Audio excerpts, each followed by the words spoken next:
Close your eyes for a moment and picture a world without glowing screens, without buzzing streetlights, without the constant hum of machines.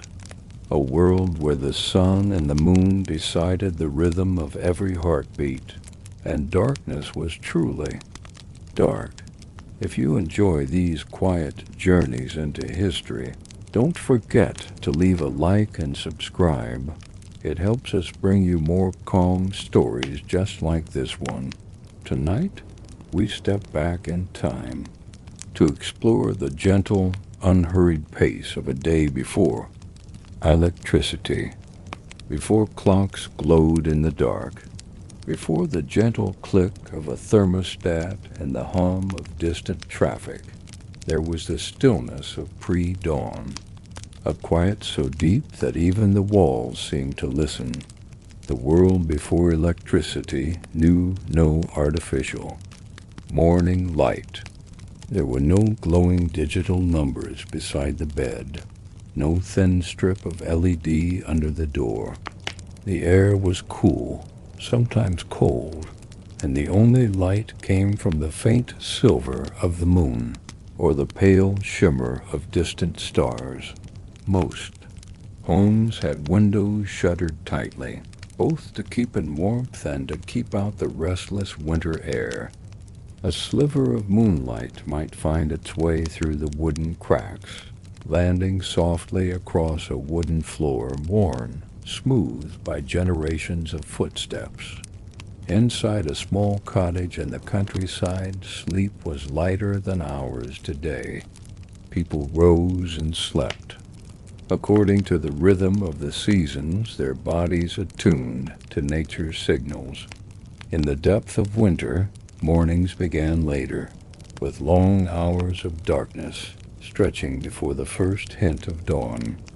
In summer, the day might start before most of us today would even consider opening our eyes, the first light urging both animals and humans into motion. The air inside was thick with the sense of the night, before the faint smoke of a hearth, fire that had burned low, the earthy smell of wool blankets, and perhaps the sharp tang of herbs hanging from a beam overhead. Somewhere nearby, perhaps in a barn just outside the door, the soft shuffling of animals could be heard, the restless turning of a cow, the low sigh of a sleeping horse. Their movements were muffled, yet carried through the still air in a way that only happens in the absence of machines. There was no rushing here. The first moments of waking were slow and deliberate. A person might lie still, listening for the small cues of the morning, a creak in the roof timbers as they cooled. In the early air, the faint drip of water from a roof edge, the first hesitant chirp of a bird testing the silence. These sounds marked the beginning of the day just as precisely as any alarm clock could. If one stirred early enough, before the rest of the household woke, the house felt almost suspended in time. Shadows sat heavy in the corners, and objects looked unfamiliar in the dimness. The tall shape of a chair might resemble a figure. A pile of folded linen might take on the form of a small sleeping animal. Vision was less important than sound and touch in these moments. A hand trailing along the edge of a rough wooden table, or finding the cool smoothness of a ceramic mug, gave a reassurance that the familiar world was still there, waiting. The pre-dawn routine varied by household and by season, but certain tasks were constant. For those in rural areas, the first to rise might be tasked with checking the embers in the hearth. Without electricity, the fire was not just comfort, it was survival. A good householder would bank the fire before bed, piling ash over the coals to keep them smoldering until morning. In the chill, still dark, the coals would be coaxed back to life with gentle breaths and small sticks of kindling. The faint crackle and glow would slowly push back the shadows, filling the room with the first signs of warmth. Outside, the village or countryside remained hushed. Roads were empty, except for the occasional traveler, perhaps a baker making his way to the shop before the ovens were lit, or a farmer leading a sleepy donkey toward the fields. The air was damp, especially in the months of autumn and spring, and the smells were sharper without the heat of the sun. Wet soil, wood smoke curling from a chimney, the faint scent of livestock in towns and cities before the first lamplighters. Work, the streets were pools of shadow between pools of shadow. A rare flicker of candlelight might escape from a tavern that had stayed open late, but otherwise even cities slept in deep darkness. The absence of electric light meant that the night sky still belonged to the stars, and even in a busy port or capital, the Milky Way could stretch across the heavens in full, unbroken clarity. The moments before dawn were not wasted. For many, they were a time of quiet preparation. Bread dough might be shaped in the still hours before light, its surface smooth and pale under a pair of careful hands. A fisherman might mend nets by the glow of a lantern, each knot tied slowly and deliberately. A scholar, unable to sleep, might light a single candle to read from a leather-bound book, its pages whispering in the still air. Animals, too, were attuned to this rhythm. Chickens stirred on their perches, shifting their weight in soft rustles. Cows might lift their heads, ears flicking toward the door, in anticipation of the morning's milking. Dogs, curled tightly for warmth, might lift their heads for a moment before settling again. Even the wind seemed to move differently before dawn, softer, as though it were reluctant to wake the world. Gradually, almost imperceptibly, the darkness would begin to change, not with the harsh snap of a light switch, but with the gentlest of shifts. The eastern edge of the sky would pale, losing its deepest black. The stars would not disappear all at once, but fade one by one into the growing light. The air might take on a faint golden tint, and the first long shadows would creep across the land. Inside, the people who had been awake since these earliest hours would feel the change.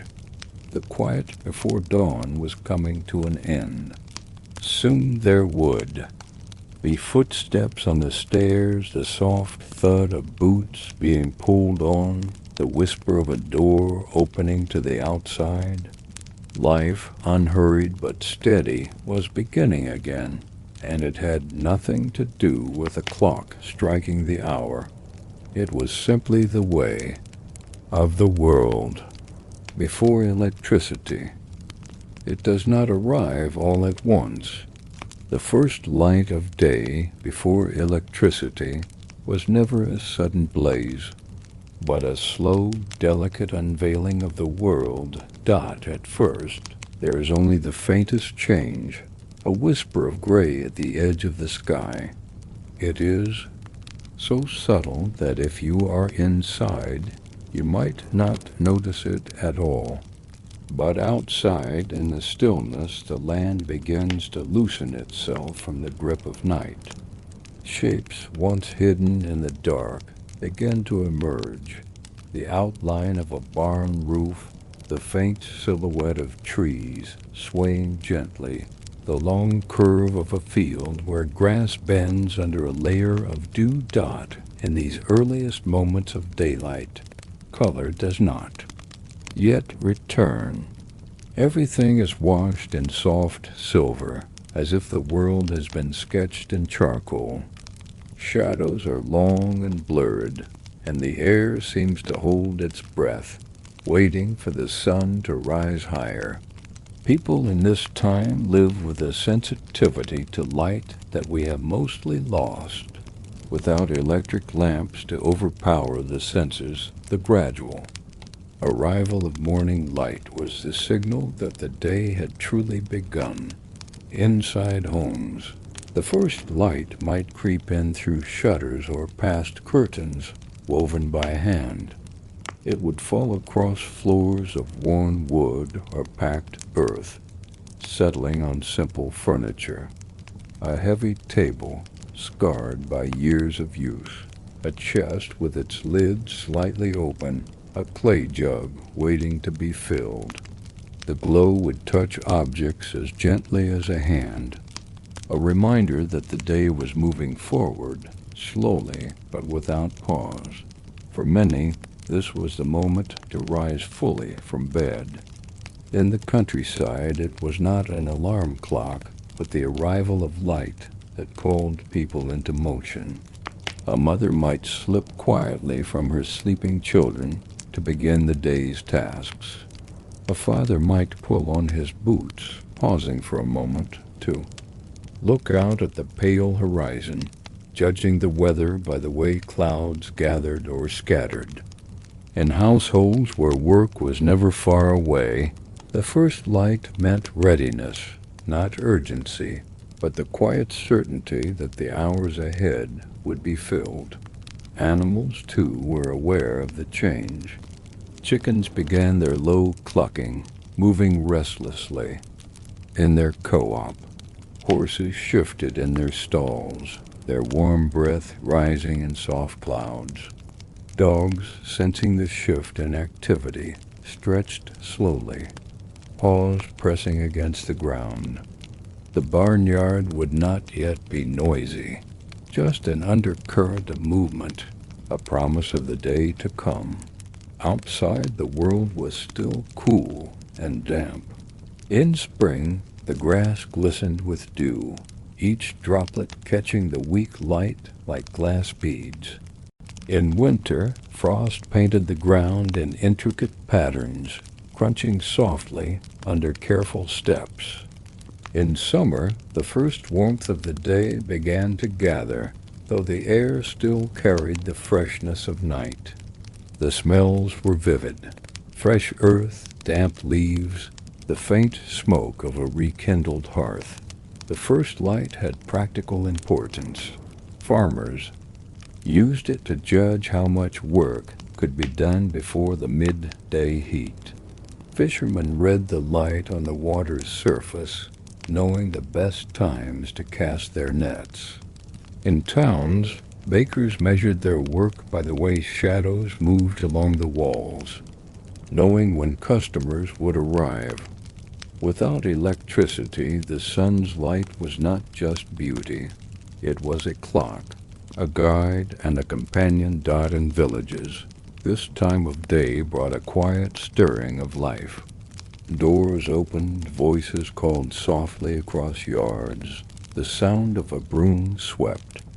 Across a doorway, a cart might rattle slowly down a road, its wheels crunching on gravel, headed toward the market. The smith might open his workshop shutters to let in the pale light, dust floating in slow spirals through the air. And yet, despite these signs of life, the first light was still a gentle time. There was no rush of engines, no flood of artificial light forcing activity forward. The world moved at the speed of the sun. Tasks began in their own time, one after another, with space in between for a pause, a sip of morning tea, a glance at the slowly brightening sky dot. As the minutes passed, the silver light began to warm, gaining the faintest tint of gold. Color returned slowly, the green of leaves, the brown of earth, the red of a doorframe, weathered by years of rain and wind. shadows sharpened, stretching long and thin across the ground. Birds, now fully awake, filled the air with song. There, voices weaving together into the day's first chorus. For people of this time, this transition from night to day was not just a backdrop. It was an experience, lived and noticed. They felt the change on their skin, saw it in the shifting shapes of their homes and fields, and heard it in the voices of their animals and neighbors. The first light was a reminder that each day was both familiar and new, a repeated rhythm, yet never exactly the same dot, and so the day moved forward. The pale sky would soon blaze with the full sun. Shadows would shorten, colors would brighten, and the quiet of morning would give way to the steady hum of work. But for now, in these minutes between darkness and daylight, the world lingered. In softness, holding on to the last traces of night, while welcoming the promise of the day. The first light of day has crept through the shutters, turning the room from black to a cool gray. The air is still sharp with morning cold, and every breath makes a small puff of vapor. In the kitchen, there is no quick press of a button, no hum of a toaster, no gurgle of an electric kettle. Everything begins slowly, deliberately, with hands and fire. The hearth, if not already lit, is the first priority. A spark must be coaxed from flint or steel, or from embers buried deep under the ash from the night before. A few sticks catch. Smoke curls upward, and soon a faint orange glow warms the darkened kitchen. The smell of burning wood, earthy, slightly sweet, fills the air. This is the heart of the home, the place where the day truly begins. Food is not waiting in a fridge, it must be fetched. Someone may step out into the crisp morning to collect eggs still warm from the hens, their shells speckled and fragile. Milk must be brought in from the cow, thick and creamy, sloshing in a tin pail. Bread might have been baked the day before, wrapped in cloth to keep it from going stale.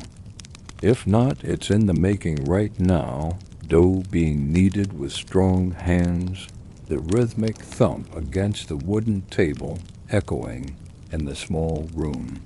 A pot of porridge might be set on the fire, oats simmering slowly in milk or water, stirred with a wooden spoon until it thickens to a comforting, steaming mass. In some households, there's salted pork sizzling in a pan, its fat popping and hissing. In fishing villages, perhaps a piece of smoked herring is being warmed, its briny aroma mingling with the wood smoke. The smell of breakfast drifts through the house, coaxing the last sleepers from their beds. Children pad in, rubbing their eyes, hair tousled, wrapping themselves in woolen shawls against the cold. They sit at the rough-hewn table, watching the firelight dance on the walls. The tableware is simple: clay mugs, wooden bowls, tin spoons, but each piece is familiar, touched daily by the same hands. Conversation is sparse at first, voices still soft from sleep. Perhaps the father mentions the weather, scanning the sky through the small window to predict the work ahead. Perhaps the mother reminds the children of the tasks, waiting after the meal dot without electricity. Breakfast is not a rushed affair squeezed between alarms and commutes. It is both a necessity and a ritual. Every part of it, from lighting the fire to churning the butter, requires time and attention. And in that time there is space for connection, a shared loaf of bread passed from hand to hand, a ladle dipping into the pot, filling each bowl in turn, laughter over a spilt cup of milk, the quiet pleasure of warmth seeping into cold fingers. As the first mouthful is taken, the pace is slow but purposeful. Energy comes not from caffeine jolts, but from food grown, gathered, or traded within a short walk. The sun, now higher, casts a warm glow through the window, catching in the steam rising from mugs of herbal tea or warm milk. The day outside is waiting, fields to plow, nets to mend, animals to feed. But for now, the family shares this moment together, sustained not just by the meal, but by the rhythm of life that makes it possible. There is no scrolling through news, no music from a speaker, no clatter of modern appliances, just a crackle of the fire, the clink of a spoon in a bowl, the murmur of voices, and the occasional crow of a rooster in the yard. In a world before electricity, breakfast is more than fuel. It is the slow lighting of the human spirit, a warm beginning to a day that will be spent entirely under the sky. The last spoon of porridge is scraped from the bowl. Hands wipe on aprons or trousers, boots are tugged on, and shawls are pulled tighter around shoulders. The warmth of the hearth fades behind as a door swings open to a breath of cold, clean air. Outside, the light is now fully awake, pale gold spilling over rooftops, fields, and narrow cobblestone lanes dot in the countryside. The world is already stirring. A dog barks from a nearby farm, chasing a cart down the lane. Crows wheel.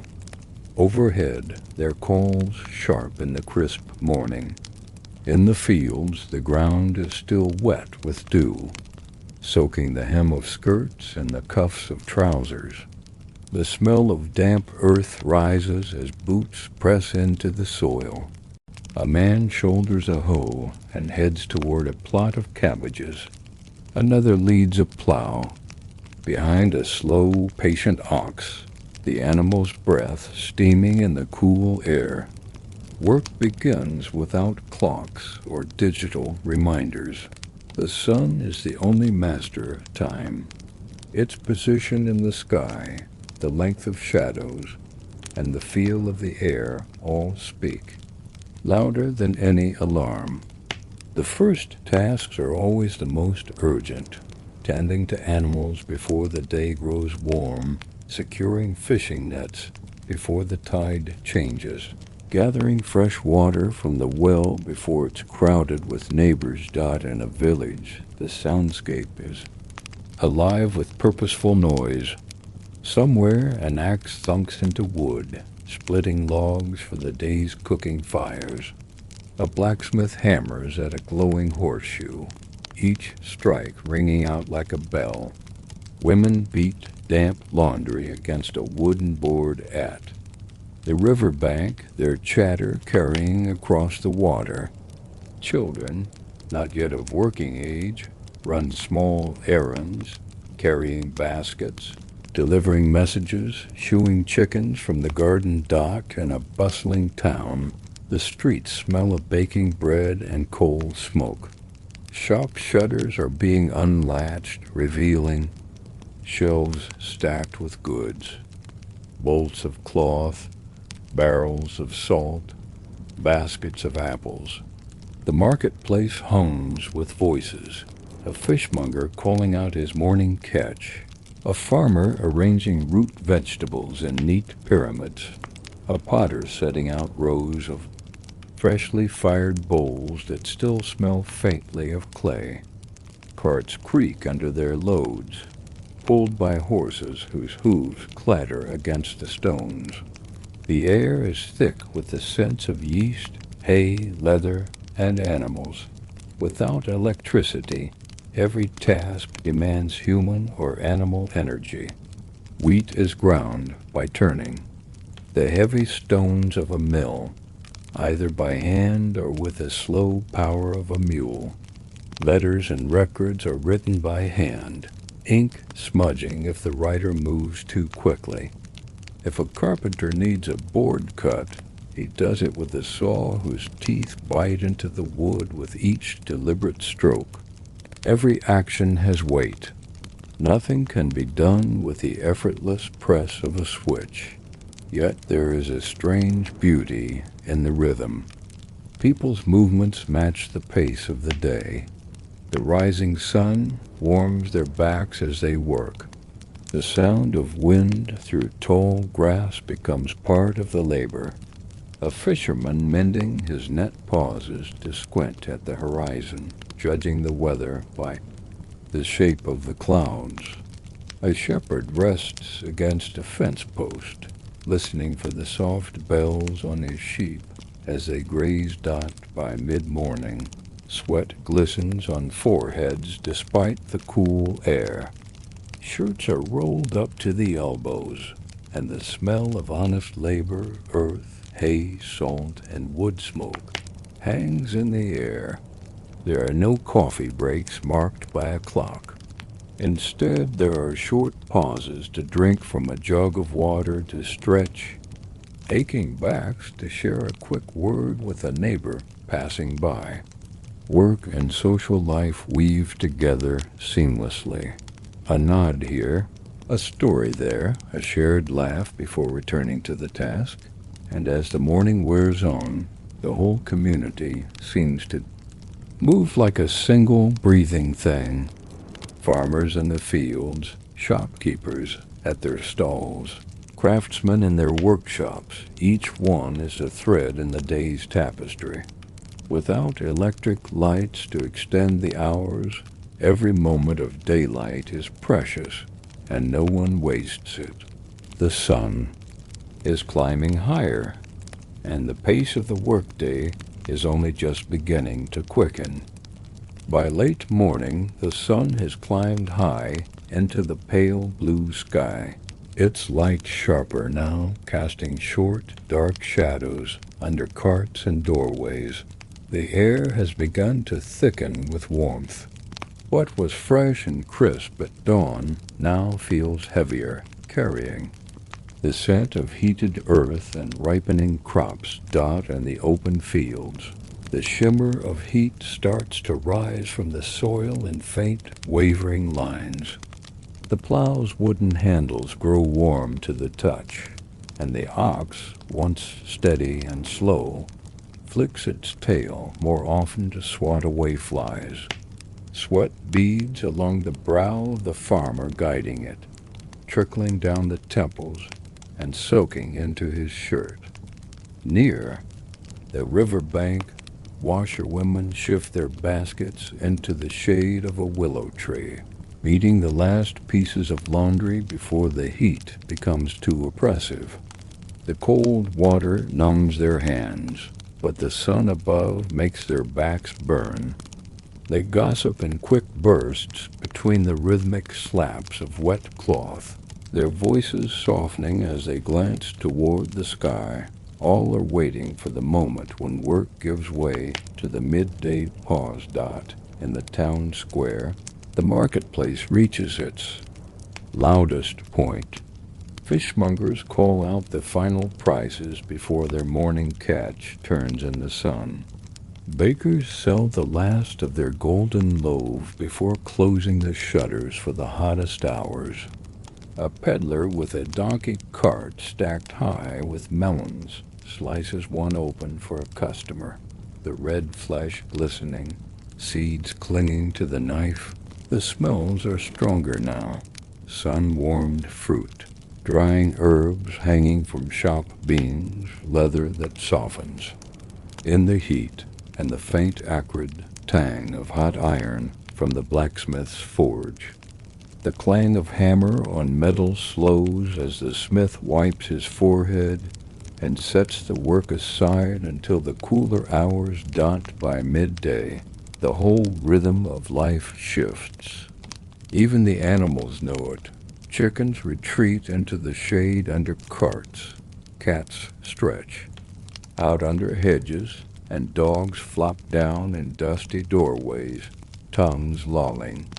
The village street, which only an hour ago bustled with voices and footsteps, falls into a strange, drowsy quiet.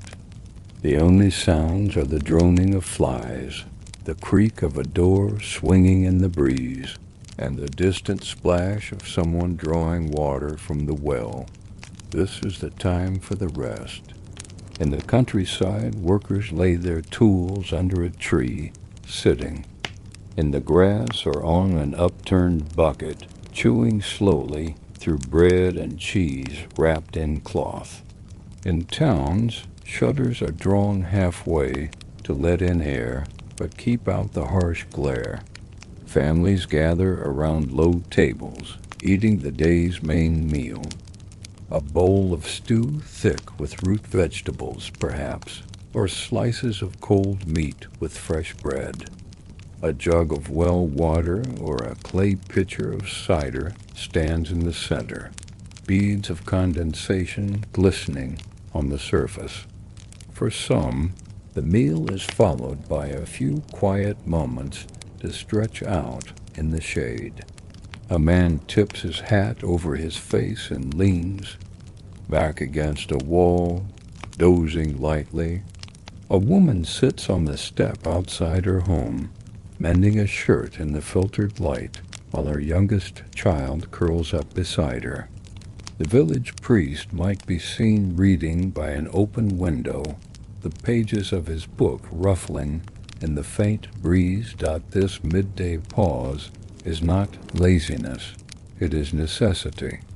Without electricity to drive fans or pumps, without engines to take the weight of labor, the human body respects the command of the sun.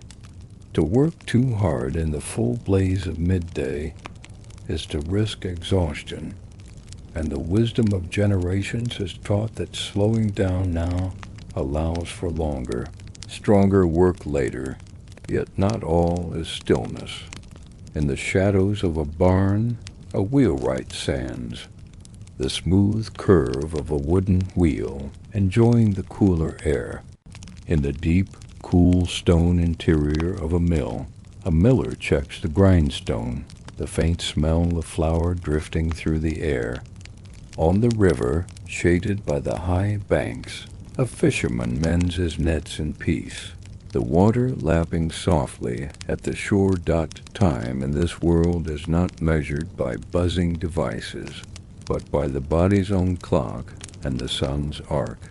And so the midday rest ends not with an alarm, but when the heat begins to loosen its grip and the first, barely noticeable shift of shadow signals that the afternoon has arrived. Slowly, as if waking from a light dream, the people rise again. Tools are lifted, shutters swung open, the streets gain back their voices. The workday is far from over, but the land, the people, and even the animals understand that to labor.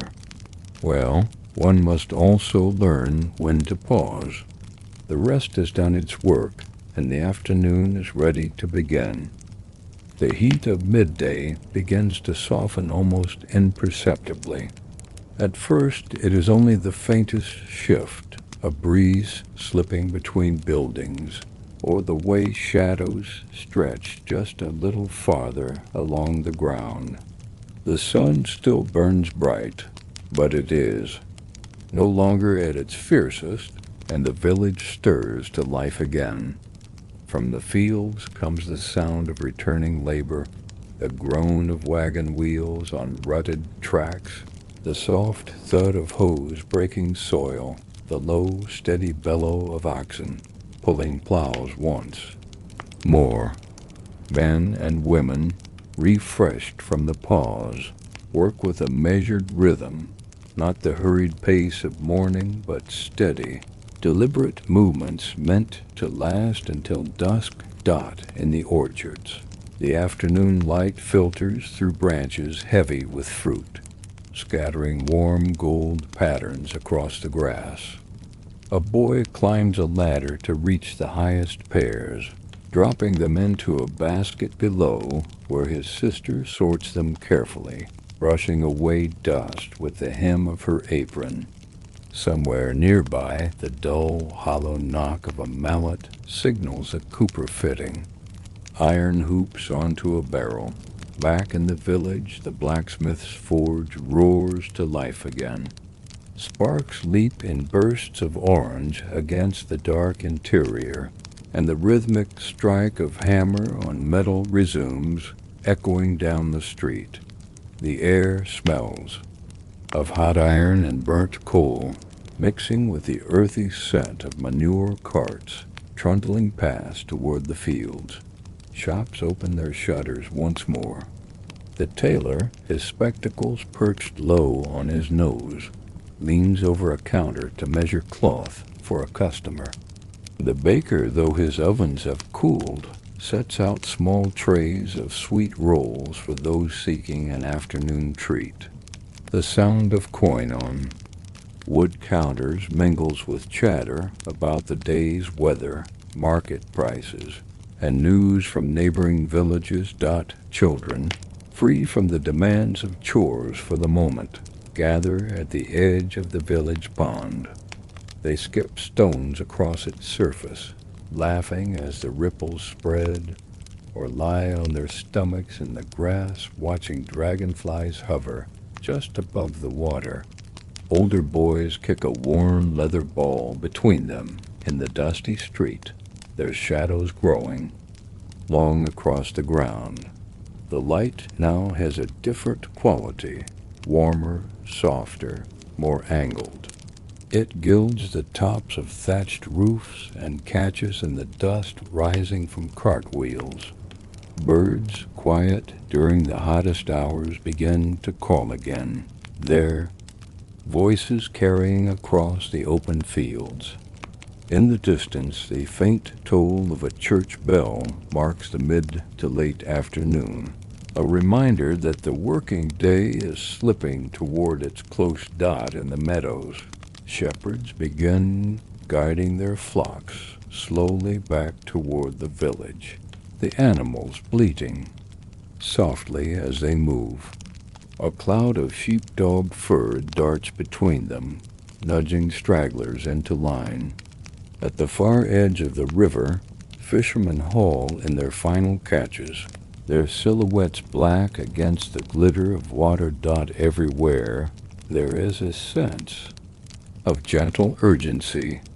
The hours before sunset are precious, the last chance to finish the day's work, to repair a fence before nightfall, to stack hay in neat piles before the dew returns, to bring in tools before the cool damp of evening settles in. As the shadows lengthen, the colors of the world deepen. The greens of the fields turn richer, the browns of the earth warmer. The sun sinks lower, its light catching in every bead of sweat, every curl of steam from a cooking pot, every mote of dust in the air. The village, alive with motion, begins to prepare itself not for more work, but for the slow, inevitable approach of evening. The last hour of sunlight arrives quietly, without the rush of morning or the blaze of noon. It begins as a subtle cooling of the air, the breeze carrying with it the faint scent of damp earth and wood smoke. Shadows stretch far across the ground. Now, long fingers reaching from hedges, barns, and rooftops. The clatter of tools being set aside echoes faintly from the fields and workshops, a signal that the working day is giving way to the evening. One by one, villagers return from their labor. A farmer, his shoulders heavy with fatigue, leads his oxen into the barn, patting their broad necks before removing the yoke. A miller brushes flour from his sleeves as he closes the shutters of the mill. A pair of washerwomen, skirts still damp, from the riverbank, walk side by side toward the village, balancing baskets of clean laundry on their hips. The sounds of work fade, replaced by the noises of preparation. Doors creak open, hearth fires are coaxed back to life, and the low murmur of conversation drifts from windows. From every chimney, thin streams of smoke curl upward into the softening sky, carrying the aromas of the evening meal. Stews of barley and vegetables, roasting meat, fresh bread pulled from the oven. The scent hangs in the air like a promised dot in the main square. The well becomes a center of activity. Women draw bucket after bucket, the rope squeaking over the wood, while children splash their hands in the cool water before being shooed away. A few men linger nearby, talking in quiet tones about the weather or the day's trade, their voices blending with the clink of wooden pails against stone. Inside the cottages, tables are set with simple care. Wooden bowls and clay mugs are placed neatly, and loaves of bread rest on rough-cut boards beside knives that have been sharpened earlier in the day. A jug of ale or watered wine often sits in the center, its glass catching the glow from the hearth. The meal itself is as much a social ritual as it is sustenance. Families sit close around the table, the only light coming from the fire, and perhaps a candle or two. Hands pass bread, ladles dip into shared pots, and conversation flows, sometimes softly, sometimes with bursts of laughter. The events of the day are retold: the blacksmith's mishap with a stubborn piece of iron, the shepherd's dog chasing a goose into the river, the peddler's exaggerated tales of towns far away, for those living alone or in smaller households. Supper is often shared with neighbors. In these moments, the boundaries between families blur, and the village feels like one large household. Children play under the table, or sneak small bites to the dog lying nearby, its ears twitching at the sound of each dropped crumb dot as the last light fades completely. The world outside the cottage windows becomes a deepening blue, with the first stars blinking faintly above the thatched roofs. The sound of night insects begins to hum in the hedgerows. Inside, however, warmth and light remain, the orange glow of the fire painting faces in soft, shifting tones once the meal is finished. Bowls are stacked, crumbs brushed from the table, and any leftovers carefully set aside for the next day. For some, the evening continues with quiet work, mending a torn sleeve by lamplight, sharpening tools for tomorrow, or weaving small baskets from strips of willow.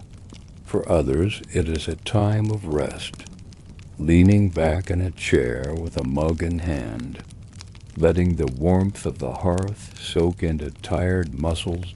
Supper marks a transition, a gentle closing of the day's labors, and a turning toward the slower rhythm of night. It is in these hours, when the world outside is swallowed by darkness, and only the circle of firelight remains, that the bonds of the household are strengthened. In the absence of clocks, the body measures time by the fading embers, and when the coals grow dim, it is a sign that night has fully arrived. Night comes not with the flick of a switch, but as a slow, enveloping tide. It seeps in from the edges of the fields, swallowing the last traces of daylight until the land lies beneath a vast dome of darkness.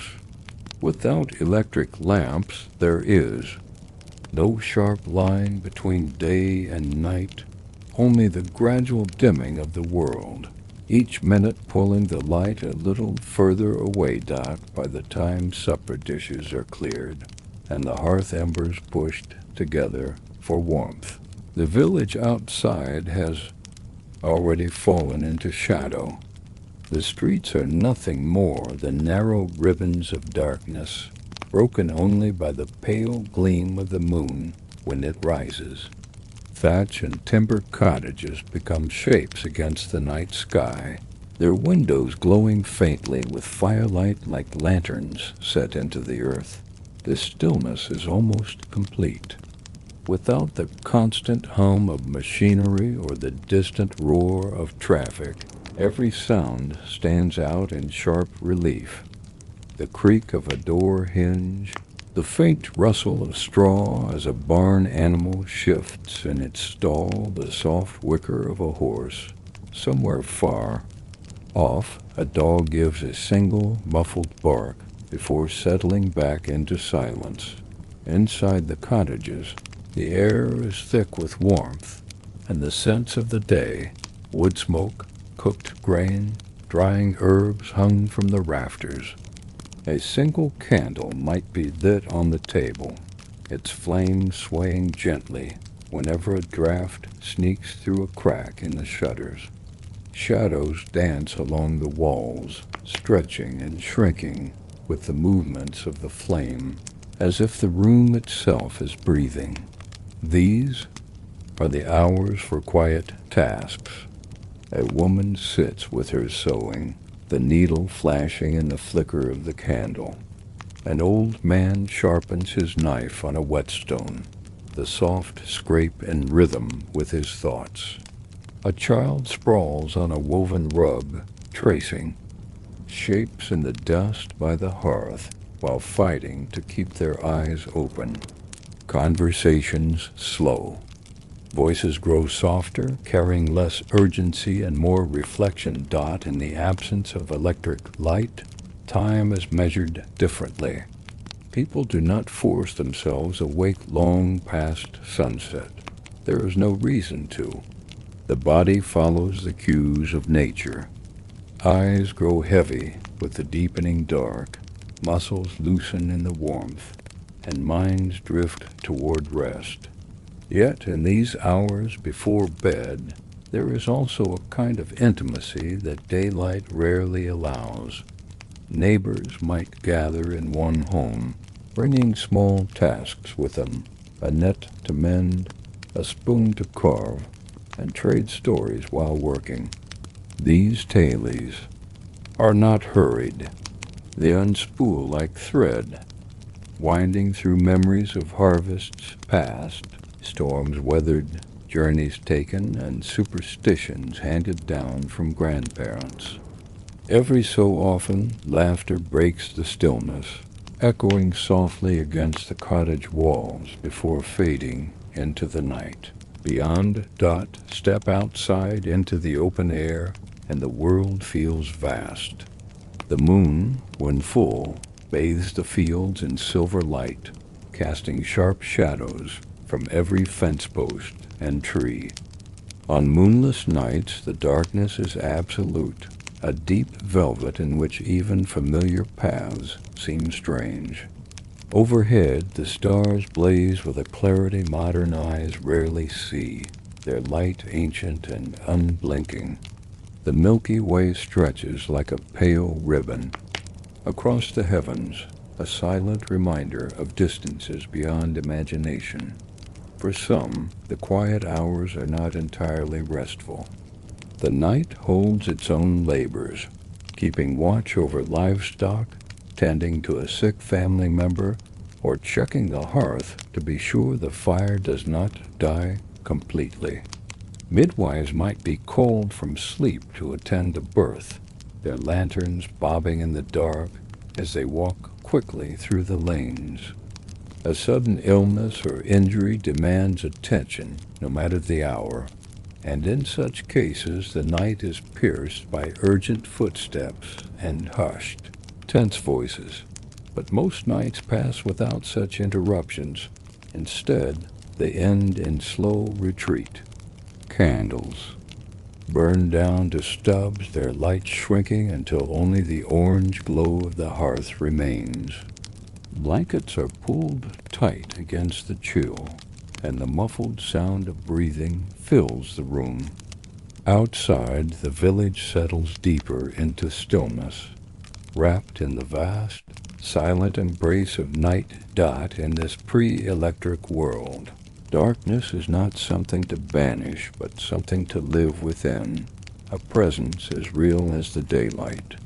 It carries its own rhythm, its own beauty, and its own quiet authority, guiding life into rest until the first faint light of dawn begins the cycle anew. Night in the village is not a single block of unbroken sleep.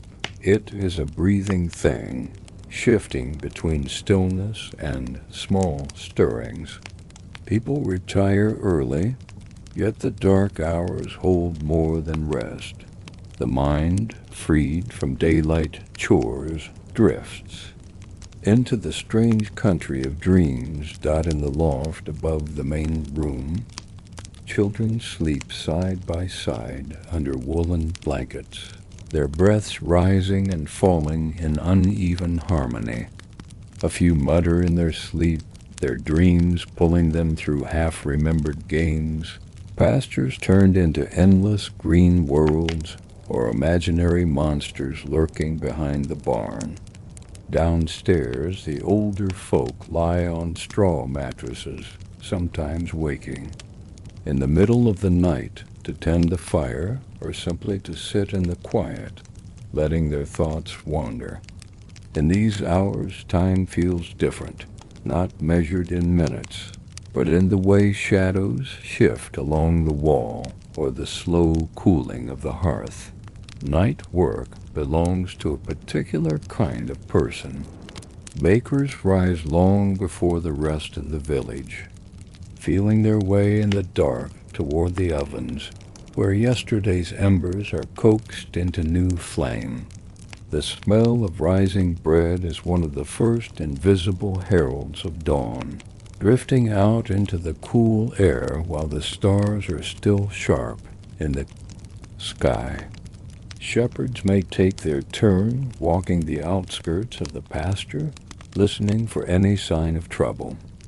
The faint bleat of a restless sheep, or the soft pad of paws that don't belong. For some, there is the second waking. In the pre-industrial rhythm, it was common to wake in the middle of the night for an hour or two before returning to sleep. This quiet interlude, sometimes called the watch, might be used for prayer, mending tools, writing letters, or sharing a hushed conversation. Without clocks, the timing is instinctive, guided by the pull of the body and the position of the moon through the window. A rare few are awake for more troubling reasons. A mother rocks a feverish child, feeling the heat of his skin and praying for it to break before morning. A farmer, restless with thoughts of debt or a failed harvest, stirs the embers and stares into the glow as though the fire might answer him.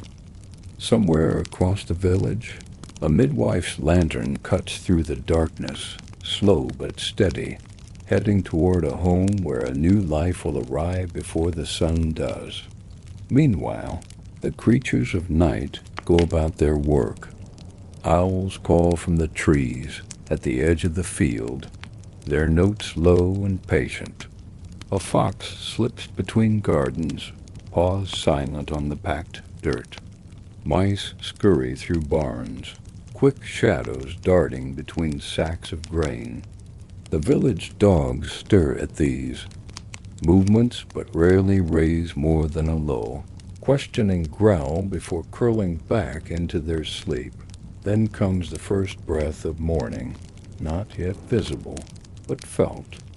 The air changes, losing a fraction of its sharp chill. Somewhere far away, a rooster sends a tentative call, answered moments later by another. The black sky begins to soften to deep blue, and the silhouettes of trees grow clearer against the horizon. Early risers claim this hour as their own. The miller checks the flow of water over the wheel before the rest of the village stirs. A fisherman pushes his small boat into the misty river, the oar creaking softly as it dips into the dark water. In gardens, women in shawls gather herbs, still wet with dew, their baskets filling with scents that will last the day. By the time the sun's edge breaks over the horizon, the quiet industry of these early hours has already set the day in motion. Bread is baking, animals are fed, and smoke from the first cooking fires drifts upward in thin, white lines. Sleepy-eyed children stumble into the main room, pulling on boots, unaware of all that has already happened before they woke. In this world without electric light, the boundary between night and morning is not abrupt but gradual, a slow unfurling of life from darkness to light. The night's work blends seamlessly into the day's, and the dreams of sleeping minds give way to the tangible labors of waking hands. The first true light of dawn slips over the rooftops like a slow tide, touching the frost on the thatch until it glitters pale gold. The village stirs as though an unseen hand has shaken it gently awake. Inside each home, the morning begins with the most essential act, coaxing the fire back to life. The hearth is the heart of the household, and without it, there will be no warm porridge, no boiled water, no bread to finish baking. Ash is brushed aside to reveal the faintest glow of last night's embers, which are fed with kindling until the flames lick upward, cracking and snapping as if eager to be useful again. The smell of smoke, sharp and comforting, drifts out through chimneys, joining dozens of other household scents into the collective breath of the waking village. Outside, the world is wet with dew. Grass bends under tiny droplets that will vanish as soon as the sun climbs higher. Chickens burst from their coops in a flurry of feathers, scratching and pecking at the earth. Roosters strut as though the morning is entirely their doing, crowing loudly and repeatedly, just in case anyone missed the first call. Goats bleat impatiently for milking, stamping their hooves and nudging at the gate. The men and older boys head for the barns, where the heavy doors groan open to reveal the animals waiting inside. Cows are led to their milking stalls, the sound of milk hitting the wooden pail steady and rhythmic. Horses snort clouds of steam into the cold air as they are brushed down and given their first feed. Even the smallest livestock, like rabbits and ducks, are tended to, their needs woven into. The daily pattern as naturally as breathing. Children have their own share of chores. They fill buckets from the well, the rope creaking as it's lowered, and the bucket splashing as it breaks the water's surface. Some gather eggs from the nests, warm to the touch, and still carrying tiny traces of straw. Others fetch firewood, balancing awkwardly under loads nearly as big as themselves, dropping small pieces along the way. The smell of breakfast begins to drift across the village. Oat porridge sweetened with honey, thick slices of yesterday's bread toasted over.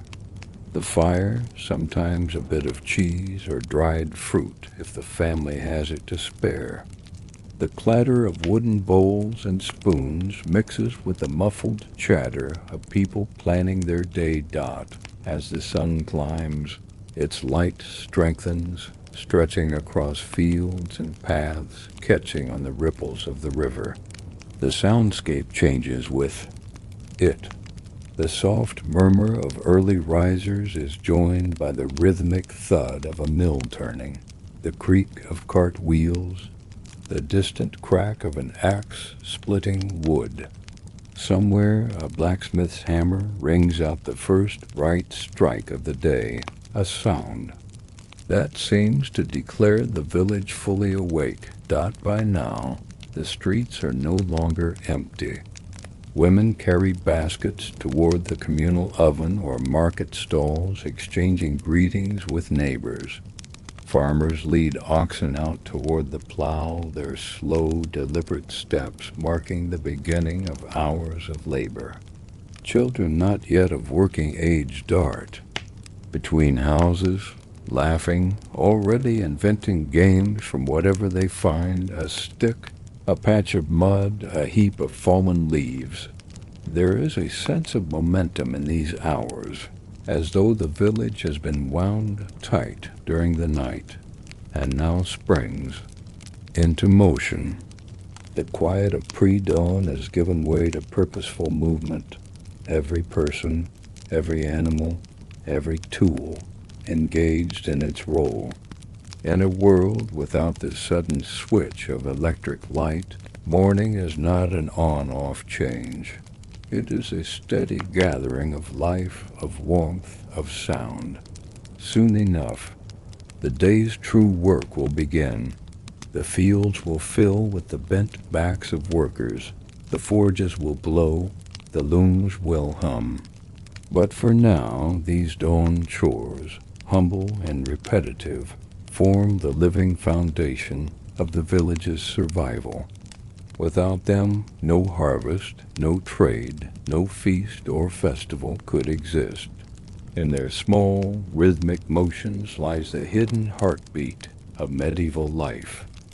By mid-morning, the heart of the village shifts toward a single point, the marketplace.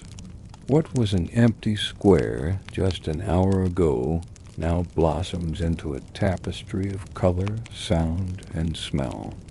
Stalls sprout like mushrooms after rain, wooden tables, draped with coarse cloth, baskets piled high with goods, and carts drawn up against the edges, their wheels still creaking from the journey in.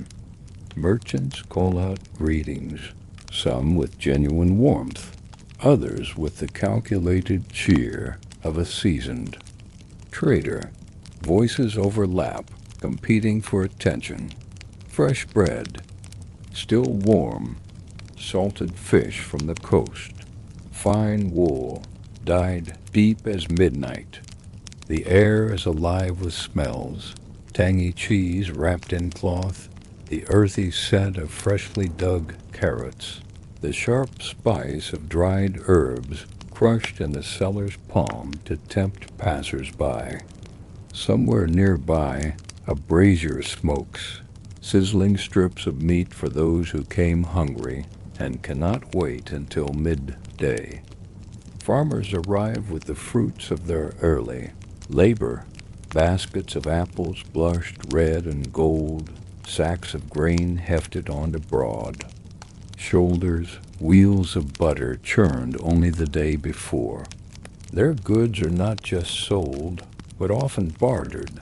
A bag of barley might be traded for a spool of thread, a pair of leather boots for a side of cured pork. Coins jingle in some hands, but in many exchanges the only currency is mutual need.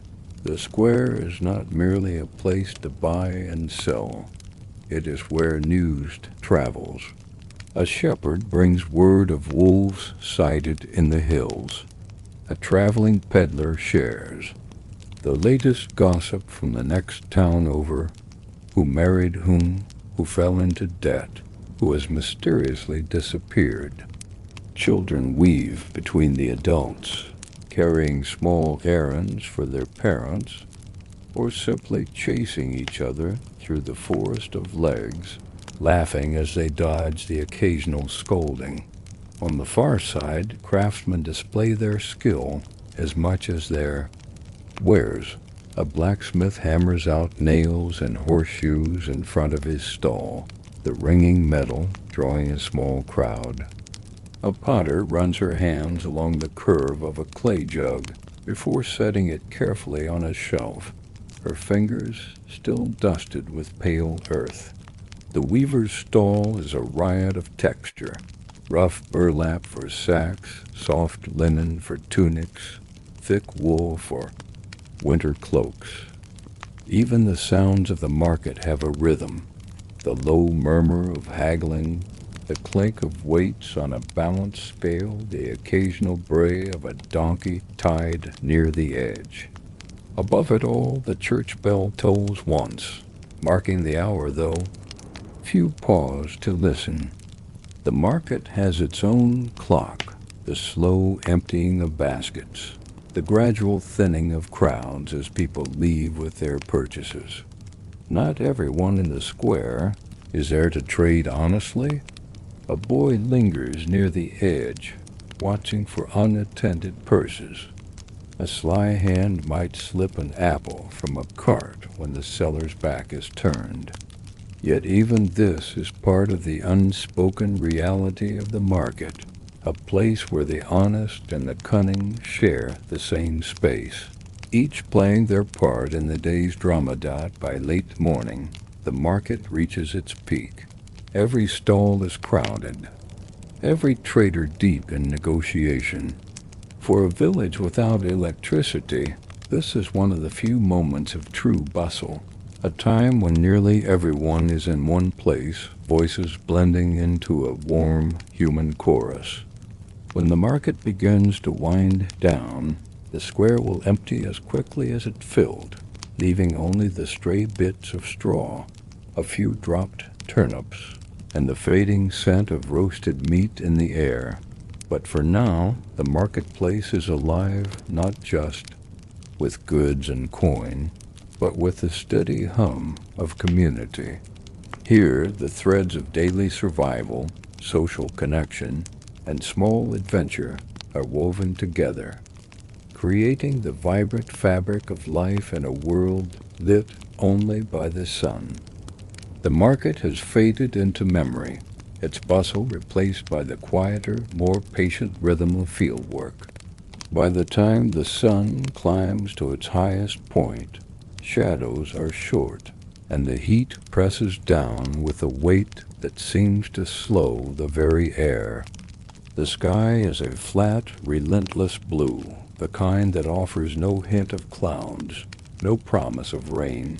Out in the fields, the earth smells dry and warm, releasing its scent with every footstep.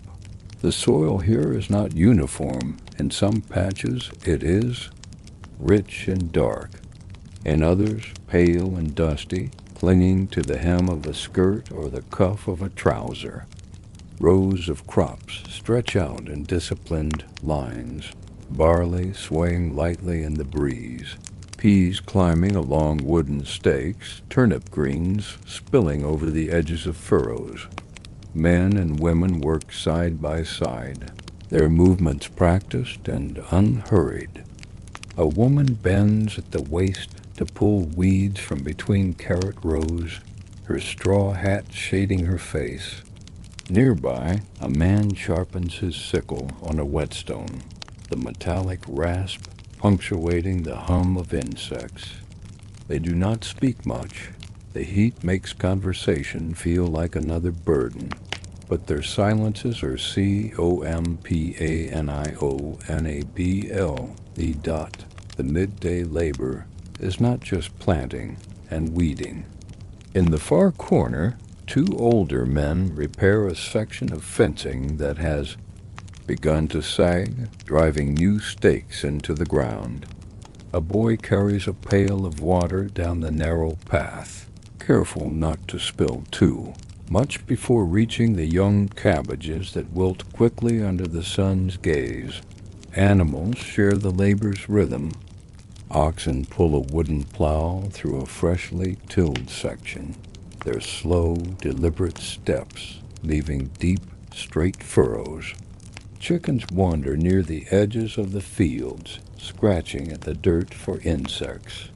Somewhere beyond the hedgerow, a cow lows, the sound deep and steady, as if reminding everyone of the time. The heat is an uninvited overseer.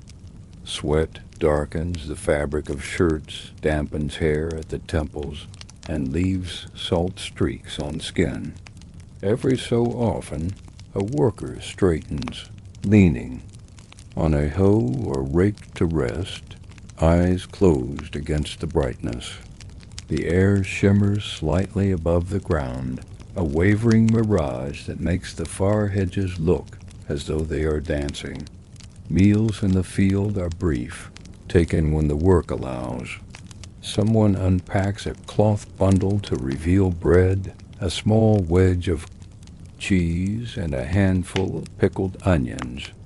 Water is drawn from a leather flask, passed from one calloused hand to another. They eat quickly, not from haste, but from necessity. The day's tasks are many, and the sun will not wait. There is a strange beauty to this labor. Each action is part of an old pattern. Seeds dropped into furrows, soil pressed down with a boot heel, weeds tossed into a growing pile, tools cleaned and set aside at day's end. It is the sort of work that leaves no instant reward, but builds slowly toward harvest, where each row of green is a promised dot. By late afternoon, the air begins to shift. The angle of light softens, and the oppressive heat eases just enough to quicken the pace. Tools clink against one another as they are gathered, baskets fill with the day's gathered vegetables, and the workers' talk grows a little louder now that the weight of the sun has lifted. When the last furrow is tended, the last gate latched, and the last bucket carried in, the fields settle into a quiet that will hold until morning. The days. Labor leaves the body tired, but also anchored, a reminder that survival here is not about sudden victories, but about the patient work of each hot, dusty afternoon. The light is fading, but the day's work still lingers in the body. The ache in the shoulders, the dust on the boots, the faint stiffness in the fingers that gripped tools since morning. As the fields surrender to twilight, the path home feels both shorter and longer. Shorter because it is familiar. Longer because tired legs make every step deliberate. The village is alive with soft noises. Chickens cluck as they settle onto their roosts. Sheep call to one another from their pen, and a dog barks lazily at nothing in particular. Smoke curls from chimneys, rising in thin, twisting ribbons into the evening sky. Its smell, a blend of burning oak and peat, announces supper long before the table is set dot inside each home. The hearth is the heart. The wide, open fireplace glows with an orange warmth that reaches into the room's farthest corners. A blackened pot hangs over the flames, steam escaping from beneath its wooden lid. In another home, bread bakes in the clay oven built into the wall, its crust crackling as it darkens. The air is rich with the scent of stewing vegetables, herbs gathered from garden edges, and the occasional luxury of salted meat or fresh-caught fish. The family gathers slowly, each person finishing their small end-of-day tasks. The youngest children are washed at a basin, their bare feet swinging as they sit on stools too tall for them. Older siblings fetch water, arrange wooden bowls on the table, or slice the bread into thick, uneven hunks. The adults move with the unspoken understanding of 100 such evenings. One stirs the pot, another ladles broth, another checks that everyone has a place to sit. The meal is simple, but abundant by the standards of the time. A thick vegetable stew flecked with bits of turnip, onion, and beans is ladled into each bowl. On better days, there's a slice of smoked pork to flavor it, or perhaps an egg from the morning's gathering. Bread is passed around, its surface still warm, the inside soft enough to soak up the last drops of stew. A crock of butter might sit in the middle, though it will be used sparingly to last until churning day. Conversation begins slowly, often in fragments between spoonfuls. The fence by the west field is mended. The calf was restless today. The rye looks ready for cutting. The talk is not about news in the faraway world. It is about the things within arm's reach, the details that stitch the small community together. As hunger eases, the voices grow livelier. Someone recalls an incident from the market, a stubborn mule that refused to move until bribed with an apple, or a tinker who sang while sharpening knives. A child shyly repeats a rhyme learned from a neighbor, earning a round of laughter. There is teasing, gentle and familiar, the kind that strengthens rather than stings.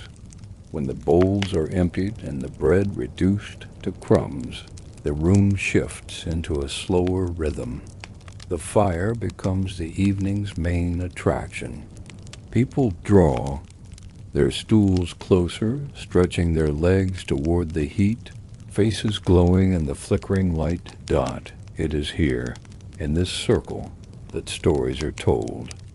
They are not read from books. Few here can read, but are carried in memory and voice. Some are old folk tales, told so many times that even the pauses and gestures are part of their shape. A grandfather's voice might take on the growl of a wolf or the whisper of a spirit said to haunt the marshes. Others are personal histories. The year the snow came early, the time lightning struck the mill, the season when the river froze so hard it could bear the weight of a cart. Children listen wide-eyed, their imaginations painting scenes in the firelight. Older listeners nod along, half lost in memory, half savoring the familiar comfort of the storyteller's rhythm. The stories are not just entertainment. They are a way of keeping the past alive, of passing warnings, lessons, and laughter from one generation to the next. Gradually, the night deepens.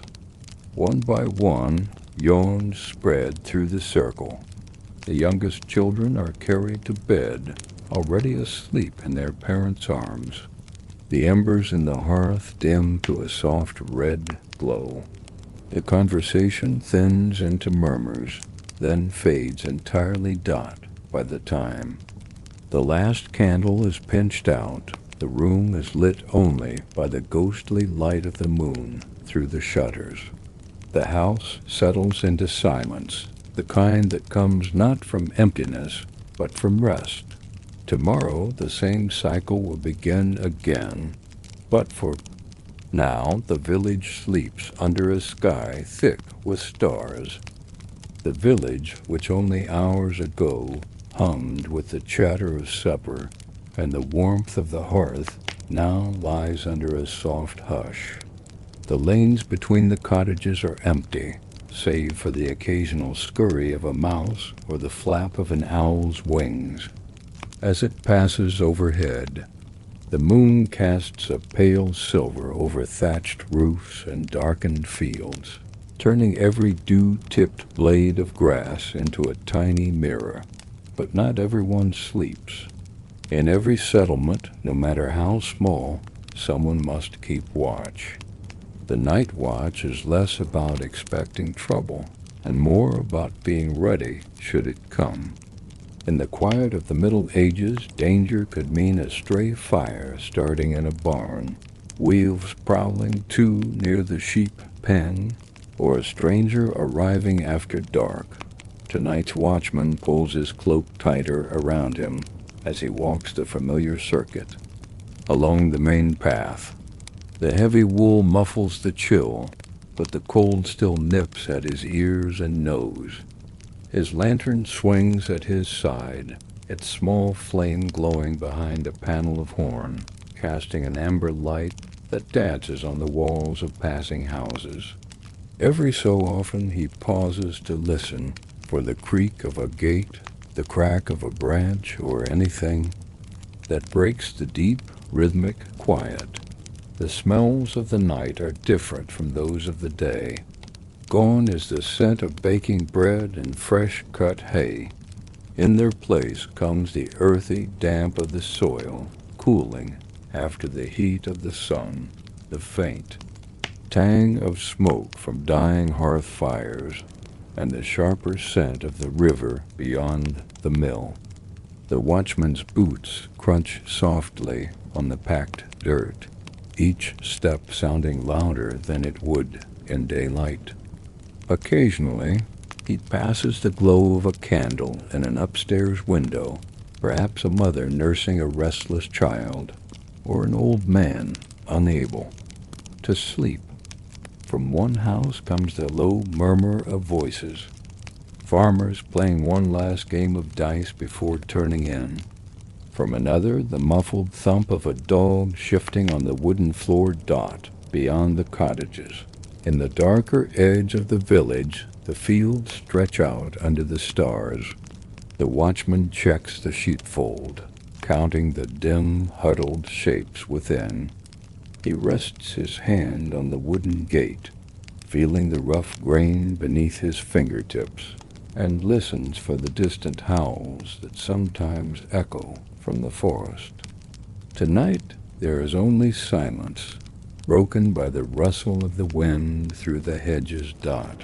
At the farthest edge of his route stands the mill, its great wheel still and dark, only the quiet trickle of the stream beneath it. The moonlight glints off the water, turning it into a ribbon of silver that snakes through the land. He stops here a moment, leaning on his staff, and lets his eyes adjust to the full spread of the night sky. Without the noise of the day, the stars seem brighter, more numerous, a vast, glittering canopy over the sleeping world dot. Sometimes the watchman is joined by others, a baker who rises early to begin kneading dough, or a herdsman setting out before dawn to drive his animals to pasture. They exchange a few words, brief but friendly, before parting again into the quiet. In a place this small, there is no need for formal passwords. Faces are as familiar as kin dot as the hours wear on. The air grows colder. The watchman stamps his feet and breathes into his cupped hands, watching the steam rise and vanish. The moon sinks toward the horizon, and a faint paling begins in the east. It is not yet dawn, but the change is felt. The night loosens its grip, the deep black of the sky softening to blue dot. By the time the first rooster crows, the village will be stirring once more, the sound of shutters opening and fires being rekindled, breaking the night's spell.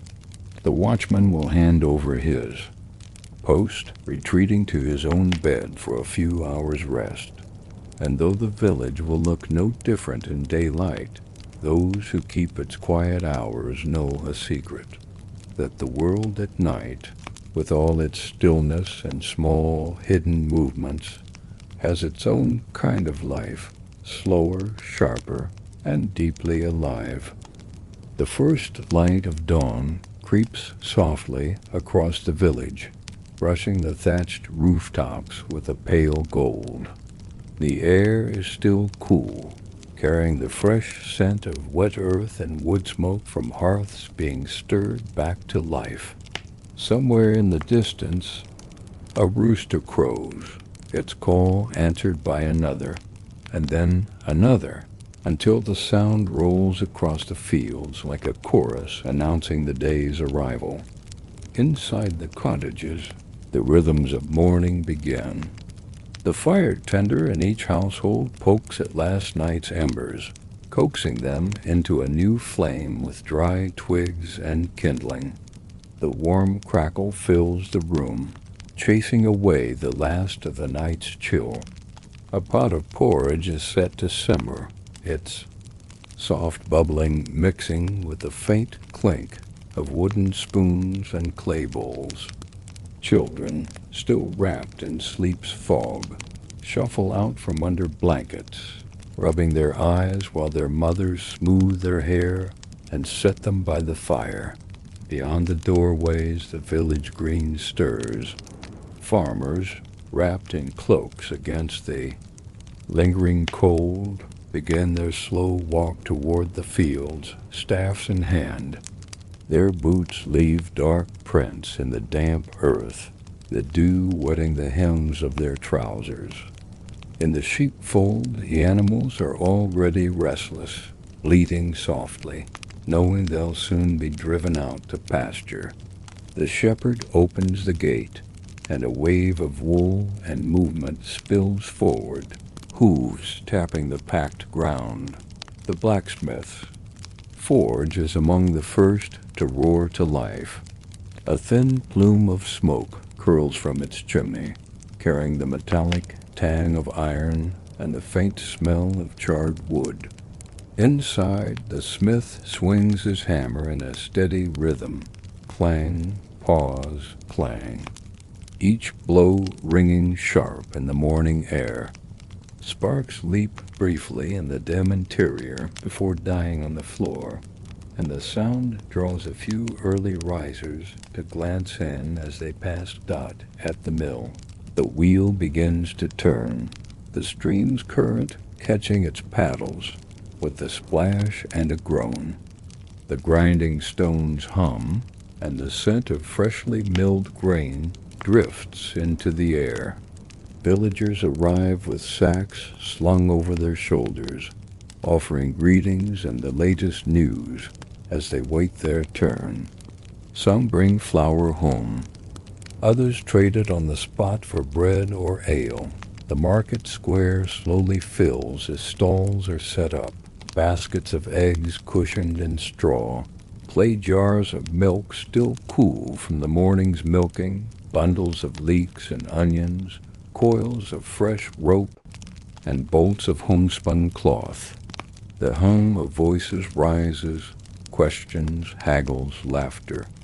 Even the children join in, chasing each other between stalls, their feet quick and light. Dot, by mid-morning, the village is fully awake, the quiet of the night, now replaced with the layered sounds of work, the rhythmic chop of an axe splitting logs, the splash of buckets lowered into the well, the creak of wagon wheels laden with tools and produce, the distant call of a plowman urging his oxen forward. Dot, the watchman, who has kept the hours of darkness, finally takes his leave, handing the day over to those who work under the sun.